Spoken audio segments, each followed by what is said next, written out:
नमस्कार। मो ना धनेश्वर साहू।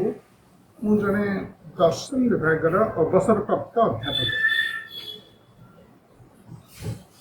बंधुगण, आमे भारतीय दर्शन रे किपरि निरीश्वरवादर एक बलिष्ठ परंपरा थिला ओ भारतीय दर्शन परंपरा कौनसी भाव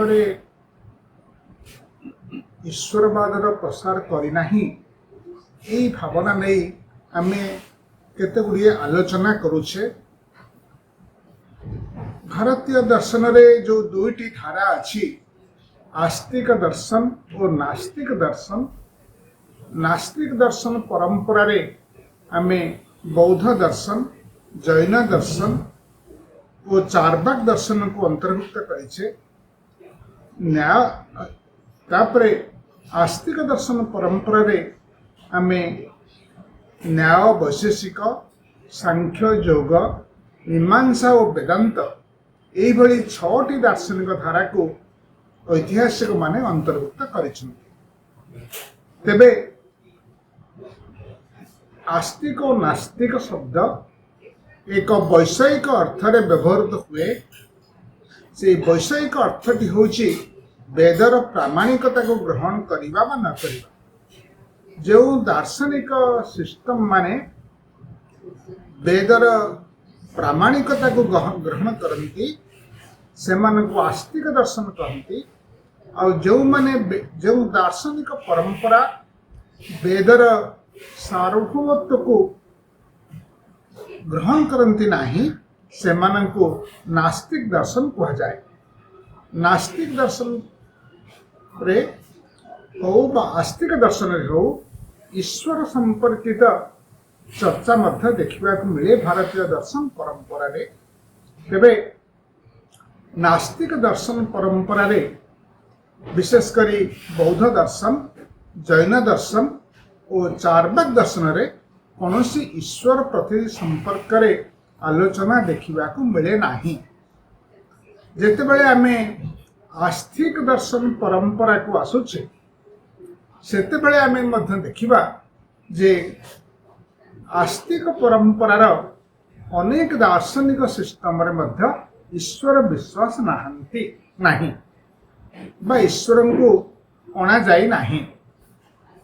या पूर्व आमे सांख्य दर्शन गोटे निरीश्वरवादी दर्शन, मीमांसा दर्शन भी गोटे निरीश्वरवादी दर्शन। यही दुई दार्शनिक धारा रे ईश्वर भावना नहीं। तापरे आमे जेतेबेले अन्य दर्शन क्षेत्र को आसुचे से भली गोटे दार्शनिक धारा हला जो षड दर्शन कहा जाए, यथा न्याय, वैशेषिक, सांख्य, योग, मीमांसा और वेदांत। यही षड दर्शन भितरु न्याय दर्शन एक प्रभावशाली दर्शन भारतीय दर्शन परंपरा रे। और न्याय दर्शन जी मूल सूत्र रचना करथिले से हेउचंदी गौतम। भारतीय दर्शन इतिहास रे आमे देखिबा को पाए जे गोटे दार्शनिक धारा सृष्टि हला परे ता उपरे अनेक समीक्षामूलक ग्रंथ प्रकाश पाए। मूल सूत्र और मूल सूत्र उपरे बहु समीक्षामूलक ग्रंथ भारतीय दर्शन रे एभली विकसित होइतिला। न्याय दर्शनर मूल सूत्र गौतम ऋषि गौतम देइथिले बोली इतिहास रे कहा जाए। तेबे गौतमकर न्याय सूत्र रचना परे ताकू आधार करी अनेक समीक्षक कमेंटेटर से माने ता उपरे समीक्षामूलक विवरणी मान लिखिछन। थरे गोटे समीक्षामूलक ग्रंथ प्रकाश पाया परे समीक्षा उपरे मध्य समीक्षा करा जायछि। तेणु मूल सूत्रर समीक्षा करिबा, समीक्षा उपरे समीक्षा लिखिबा, ता उपरे समीक्षा लिखिबा, एई भली गोटे दीर्घ परंपरा भारतीय दर्शन इतिहास रे रहिबा आमे देखे। तेबे सांप्रतिक परिस्थिति रे अनेक जो कहा जाउची जे भारतीय दर्शन एक अध्यात्मवादी दर्शन, एक ईश्वरवादी दर्शन, ये गुड़िक यही भावना गुड़िक विशेष सत्य नुह। कारण भारतीय दर्शन परंपरा रे ईश्वरवाद नहींकरी विशेष चर्चा हुई नाही। आउ अधिकांश भारतीय दर्शन निरीश्वरवाद को समर्थन करती। तेबे न्याय दर्शन पृष्ठभूमि रे आमे कहि परिबा जे न्याय दर्शन और वैशेषिक दर्शन भितर बहु सामंजस्य देखा मिले। तेणु अनेक समय ऐतिहासिक माने ये दुई दार्शनिक धारा को न्याय दर्शन और वैशेषिक दर्शन को एकाठी सम्मिलित भाव में आलोचना करिथांती। न्याय दर्शन ज्ञान मीमांसा को साधारणतः वैशेषिक दर्शन ग्रहण करिछि और वैशेषिक दर्शन तत्व मीमांसा को मेटाफिजिक्स को न्याय दर्शन ग्रहण करिछि।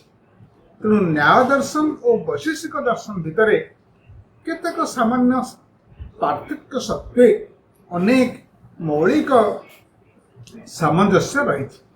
तेणु ऐतिहासिक माने न्याय और वैशेषिक को एकत्र आलोचना करने देखा जाए।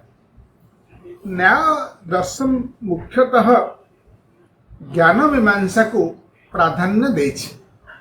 तबे न्याय मीमांसार दुईटी धारा, गोटे हला प्राचीन न्याय और गोटे हला नव्य न्याय।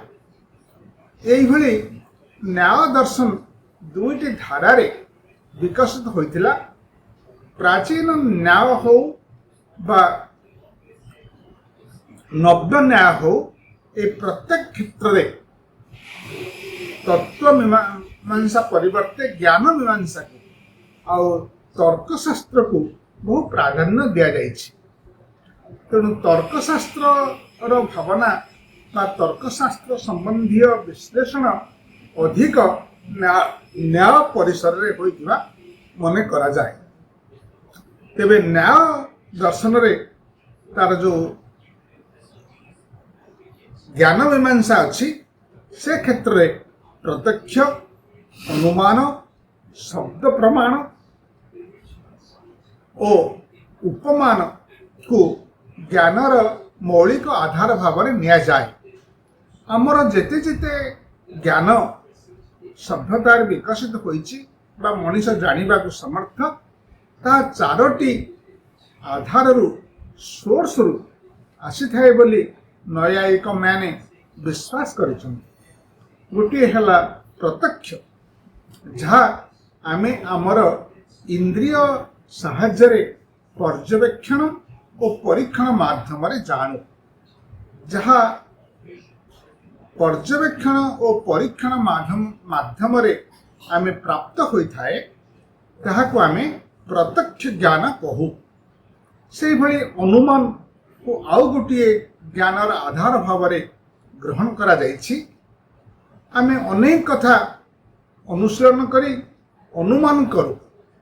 आमे अनुमान को गोटे मौलिक ज्ञान लाभर एक मौलिक आधार भाव में मध्य निया जाए। सेहीपरि न्यायिक माने शब्द प्रमाण को मध्य अथॉरिटी को बहु प्राधान्य दियंती। जहाँ शास्त्र मानकरे रचित होइछि ताको आमे ग्रहण करिबा। कारण जो माने शास्त्रकार से माने निजर गभीर अनुभूति गभीर अनुशीलन माध्यम रे कौनसी सिद्धांतर अवतारणा करिथांती। तार मध्य एक व्यावहारिक अर्थ अछि। आमे जे जो क्षेत्र रे विशेषज्ञ तांको मत को आमे सेई क्षेत्र रे ग्रहण करिबा। जने जंत्रींकर मत को किपरि गोटिए कोठाघर निर्माण करा जिवो कि गोटिए नदी उपरे किपरि ब्रिज तैयारी हबो, से क्षेत्र रे जने जंत्रींकर मत ही सार्वजनीन भावे गृहीत होई थाए। चिकित्सा विज्ञान क्षेत्र रे आमे जने डाक्तरंकर मतामत को प्राधान्य देई थाए। कारण से क्षेत्र में विशेषज्ञ। तेणु जी जो क्षेत्र में विशेषज्ञ तांकर अभिमत को ग्रहण करने हूँ शब्दर एक एक्सटेंडेड मीनिंग बा एक प्रसारित अर्थ। से भली उपमान जहाँ को आम एनालॉजी कहू इंग्राजी रे, उपमान को मध्य न्याय शास्त्र रे एक मौलिक आधार भाव ज्ञान लाभर आधार भाव ग्रहण करा जाए। तेणु न्याय दर्शन रे ये चारि प्रकार कथा को ग्रहण करा जाइछि।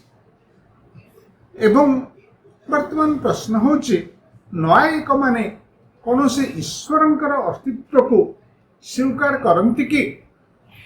यही पृष्ठभूमि रे आमे कहि परिबा जे न्यायिक माने न्याय दार्शनिक माने बहुत परवर्ती पर्यायर केतक तात्विक जटिलता पई ईश्वर भावना को आनी, किंतु न्याय दर्शन जे रचयिता गौतम तांका जो सूत्र न्याय सूत्र जी प्रथमे रचना करथिले सेथिरे 528 संभवतः सेथिरे सूत्र रही। जो जुगरे प्रिंटिंग प्रेस नथिला, कागज कलम नथिला, से जुगरे जो शास्त्र मान रचना होउथिला ताकु से माने संक्षिप्त आकार रे अफोरिस्टिक स्टाइल रे लेखुथिले, कारण ताहाकु लोक माने सहजरे बुझी परिबा शिष्य परंपरा थिला। शिष्य माने ताकु बुझिबे गुरुकुल आश्रम रे आउ तापरे ताकु मने रखिबे। तेणु से सूत्र परंपरा रे क्रम रे न्याय सूत्र रे 528 सूत्र रहितिबा जणा जाए। आ 528 सूत्र भितर गोटे जगार केवल ईश्वर भावना आसी, गोटे सूत्र रे आउ कौन सूत्र रे ईश्वर भावना आसी ना।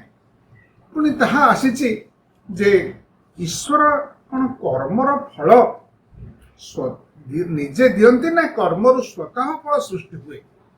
गोटे नकारात्मक प्रश्न रे क्षेत्र रे ईश्वर भावना सृष्टि होइछि, कर्मर फल किपरि सृष्टि हुए। एवं गौतमंकर मत थिला कर्मरु फल स्वतः सृष्टि हुए, कर्मरु फल कर्ता को छाए छाए उपल माने मिली थाए। तेणु से न्याय दर्शन कहूँ मतरे जे आमे प्रत्येक व्यक्ति जो कर्म करे से कर्मर किछि फल सृष्टि हुए, परिणाम सृष्टि हुए।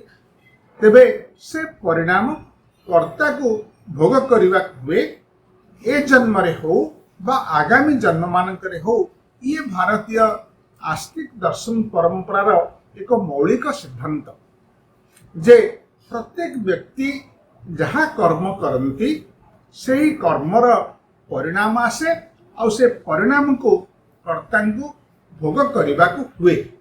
कर्तार फल यदि ए जन्म रे कर्ता को प्राप्त हेउ नाही, ताहा हेले ताहा आगामी जन्म मानकरे प्राप्त हबो बोली भारतीय दर्शन आस्तिक परंपरार प्राय समस्त दार्शनिक शिष्ट माने याको ग्रहण करती। तेबे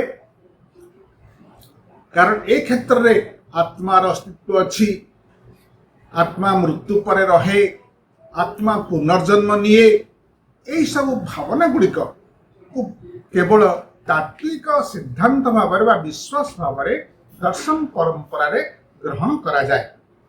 यह पछरे सेपरी युक्तिनिष्ठ कारण नथिले भी जो जुगरे एगुड़ी यही शास्त्र गुड़िक रचित होइथिला, सेही शास्त्र गुड़िकरे यही विश्वास गुड़िक से जुगर से समयर अत्यंत अपरिहार्य विश्वास थिला। तेणु ताकू ग्रहण करा जाउथिला। तेणु वर्तमान प्रश्न होउछि ईश्वरंकर उत्पत्ति बा सृष्टि संपर्क रे न्याय दर्शन रे सेपरी कौनसी मौलिक तत्वर व्यवस्था नहीं। एवं गौतम जे न्याय सूत्रर प्रथम प्रणेयता बा रचिता, से तांकर न्याय सूत्र रे ईश्वर भावनार कौन प्रासंगिकता उपलब्धि करना बा ईश्वर प्रसंग को आदौ आनी ना।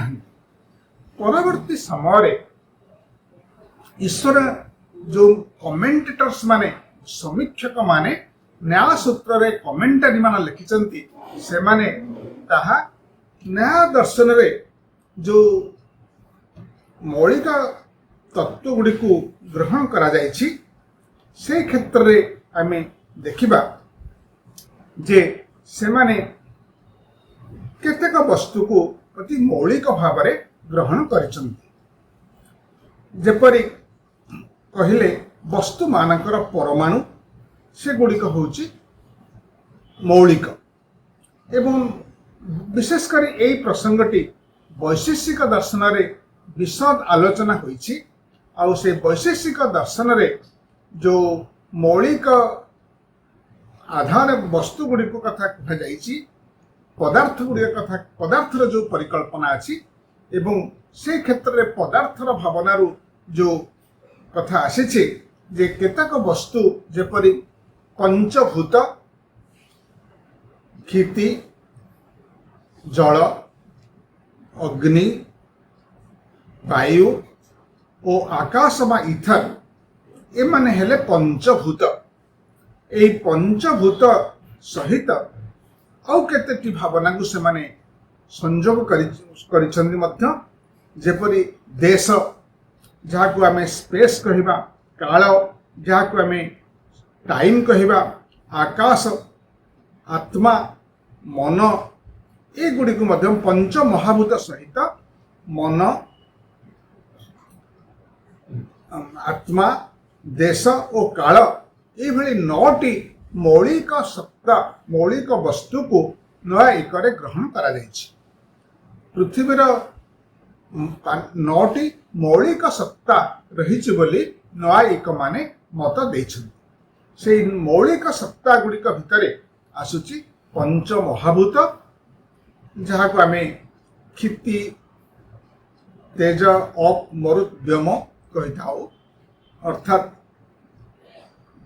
माटी पानी पवन आलोक आउ इथर ये जो पंच महाभूत रहिला ता सहित आउ 4टी जिनिस को से माने संयोग करिसंती जेपरि स्पेस टाइम बा स्पेस को आमे काला कहूचे टाइम क्षमा करिवे स्पेस को आमे देश कहूचे टाइम को आमे काला कहूचे स्पेस टाइम आत्मा जहाँ को आमे सोल कहूचे मन जहाँ को आमे माइंड कहूचे। तेणु पंच महाभूत सहित यही 4टी तत्व को नया एक माने 9टी मौलिक तत्व भाव नहीं जगत को व्याख्या कर सृष्टिर सकल वस्तु मौलिक वस्तु क्षेत्र में ये 9टी कथा को प्राधान्य दिया जाए एवं यही पृष्ठभूमि रे कहिले जे प्रश्न होची वस्तु मानकर वस्तु जो पंचभूत अच्छी तार सबुठारु सूक्ष्मतम कथा वस्तु सूक्ष्मतम अंश है परमाणु और परमाणु माने अविभाज्य से मानकर विभाजन नहीं। वर्तमान से परमाणु को नहीं जगतर सृष्टि होइछि किंतु कथा होची परमाणु मानकर जहाँ जड़ जो गुड़िक चेतनहीन से मानकर संयोग किपरि होइछि एई प्रश्नटी न्यायिक दर्शन रे परवर्ती भाष्यकार माने आनिछन्ति जे परमाणु वस्तु मानकर सर्वशेष अंश जहाँ अविभाज्य और जहाँ मध्य चिरंतन इटर्नल तार ध्वंस नहीं ताहार सृष्टि मध्य नहीं से गुड़िक चिरंतन वस्तु। तेणु चिरंतन वस्तु क्षेत्र में न्यायिक माने 9टी जो मौलिक तत्व को नौचंती जेपरि काल को नौचंती जेपरि देश को नौचंती आकाश को नौचंती आत्मा को नौचंती मन को नौचंती ए भली जो भूत मान को नौचंती एगुड़िक हेले पृथ्वीर सबु मौलिक वस्तु आउ एगुड़िकर सृष्टि नाही बा विध्वंस मध्य नाही ध्वंस एमाने होई परिबे नाही कोनोसी वस्तु को आमे ध्वंस कले ताकू तार परमाणु स्तर रे आसी पहुंचबा बा जो जे कोनोसी वस्तु जलर सविशेष अंशटी होची जल परमाणु किबा वायुर सर्वोत्तम सर्वशेष अंशटी होची वायु परमाणु और सेमानकर कोनोसी विभाजन न थाए।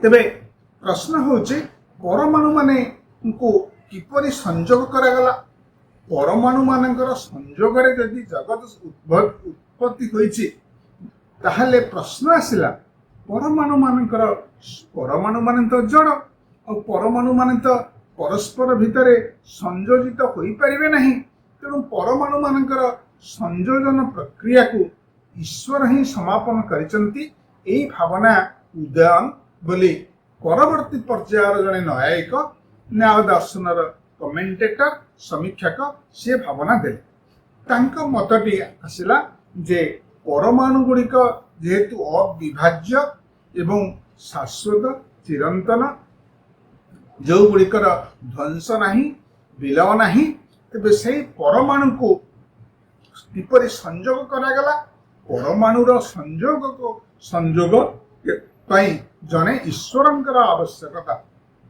को उदयन उपलब्धि करी ईश्वर भावनार से प्रसंगटी आनिले से भली आहु गोटे प्रश्न आसला जे व्यक्तिर जो कर्मर जो फल से फल व्यक्ति को किपरि मिलिबो सेथिपाई मध्यम केतक भाबिले जे कर्मर फल ईश्वर ही व्यक्ति को देवे तेबे कर्मर फल ईश्वर देवे आउ तेणु ईश्वरंकर भावना एई सब थरु सृष्टि हला ईश्वर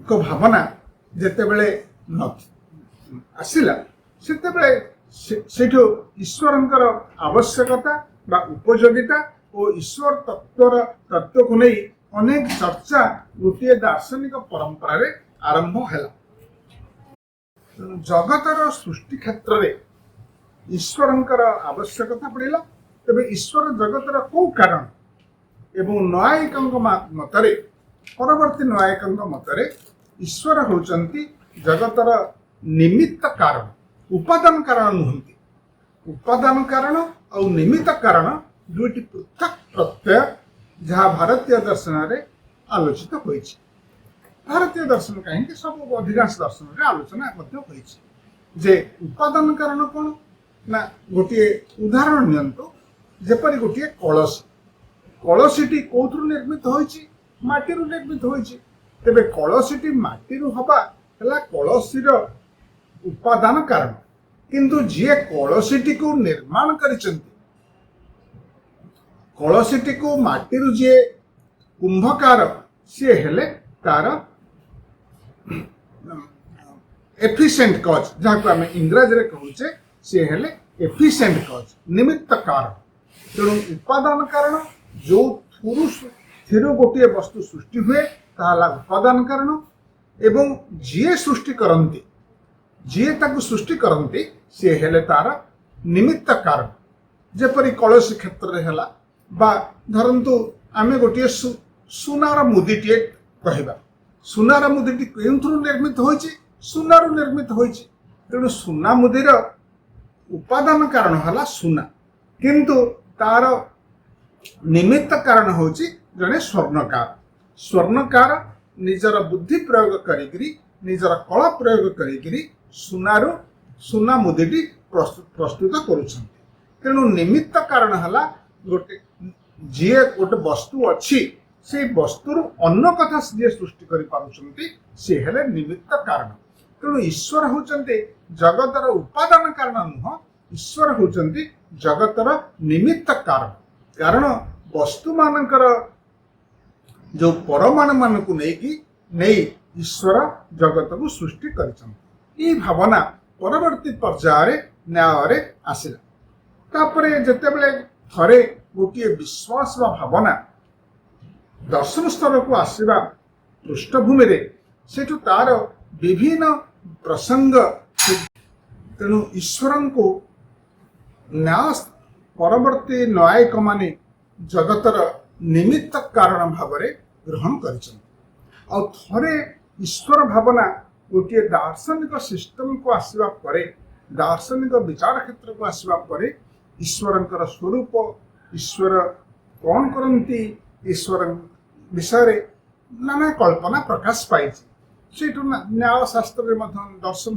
परंपरा से ईश्वर जड़े व्यक्ति व्यक्ति सत्ता अच्छी ईश्वर सर्वज्ञ ईश्वर सर्वशक्तिमान ईश्वर भक्ति रे प्राप्त हो पारंती एवं ईश्वर को आराधना करिवार बा प्राप्त हबार आधार होची समर्पण भक्ति ये सब कथा गुड़िक परवर्ती समय ईश्वर भावना सहित संश्लिष्ट होइछि किंतु से भली ईश्वर व्यक्तिर कर्म को कर्मर फल स्वतंत्र सृष्टि हो बा ईश्वरता को दियंतु ए भावना मध्य दार्शनिक विचार क्षेत्र को आसी केतल कहिबे जे ईश्वर व्यक्तिर कर्मर फल व्यक्ति भोग करने को हम आ ईश्वर ही दाह स्थिर करके व्यक्ति को देवे तेणु थरे ईश्वर भावना जेहेतु उदयन प्रथमे न्याय परंपरा रे सृष्टि कले जहाँ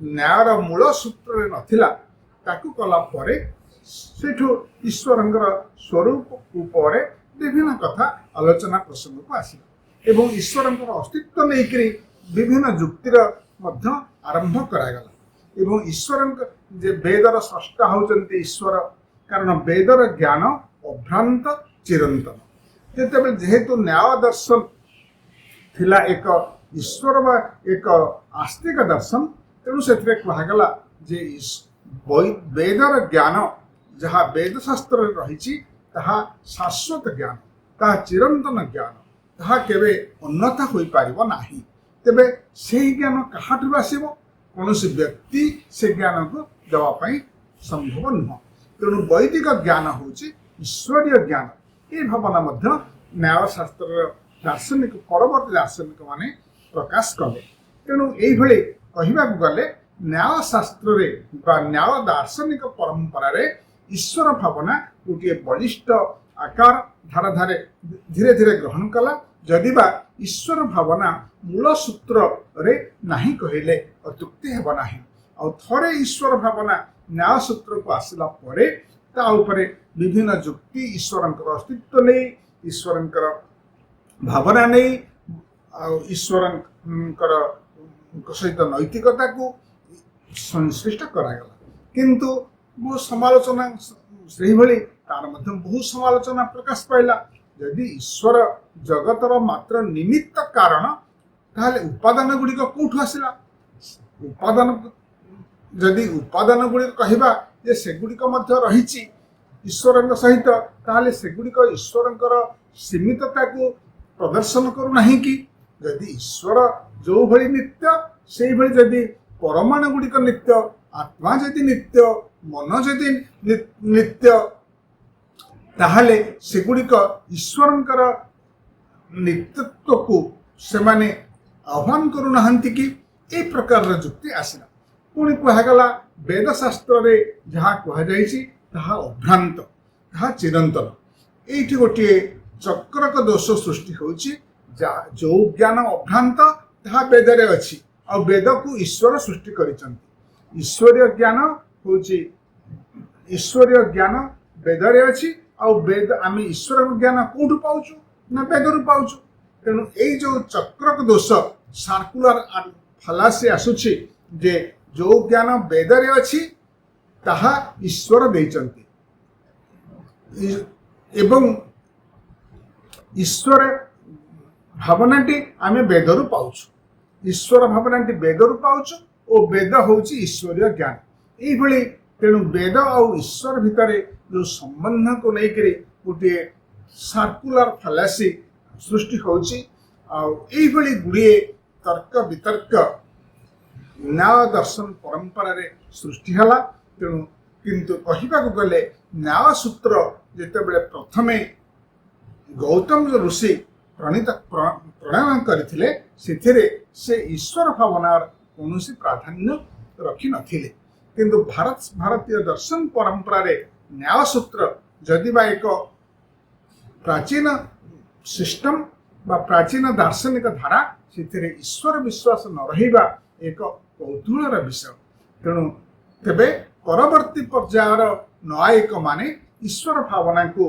केतक जटिलता कारणरू सृष्टि कले तेबे कहवाक गले न्याय दर्शन मध्य अनेकांशरे मूल न्याय सूत्र एक निरीश्वरवादी विचार थिला जदि बा परवर्ती पर्यायर न्याय विचारधारा को ईश्वर भावना क्रमे संक्रमित होइछि। आज पई हमर आलोचना को आमे एट रखिबा। नमस्कार।